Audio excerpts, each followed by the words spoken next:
Hi guys, এখন বিকালবেলা কাজ থেকে আসছি, এসে খেয়ে এখন 4:30 বাজে, গাছে পানি দিতে আসছি।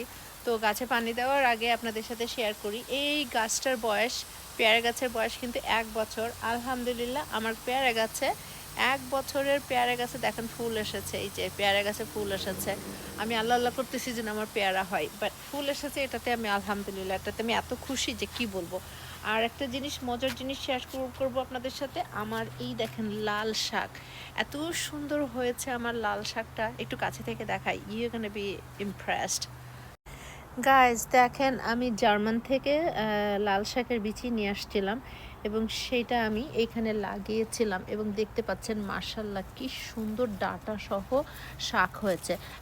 খুব একটা বেশি হয়নি, কিন্তু যতটুকু হয়েছে মাশাল্লাহ এত সুন্দর হয়েছে, এত ভালো হয়েছে যে আমি কখন খাবো সেটা এই সময়ের অভাবে খেতে পারছি না, বাট আলহামদুলিল্লাহ খুব শিগগিরই এটা খাওয়া হবে।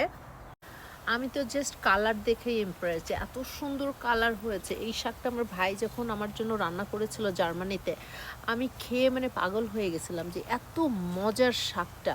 তো আলহামদুলিল্লাহ এই উইকেন্ডে আমি এটাকে তুলবো, তুলে রান্না করব, করে খাবো, এনজয় করব। আর এইখানে একটু থানকুনির পাতা হয়েছে, থানকুনির পাতাটাও মাশাল্লাহ অনেক ভালো হয়েছে। তো আজকে ছোট্ট একটা ভিডিও আপনাদের সাথে শেয়ার করছি, কাছ থেকে এসে ঝটপট করে বাগানে চলে এসেছি। এই দেখেন কি সুন্দর লাগছে দেখতে।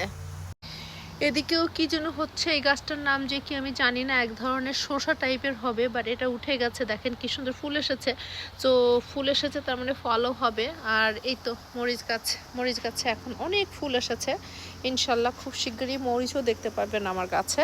বাট আপাতত জাস্ট ফুলই আছে, কোনো মরিচ হয়নি এখনো।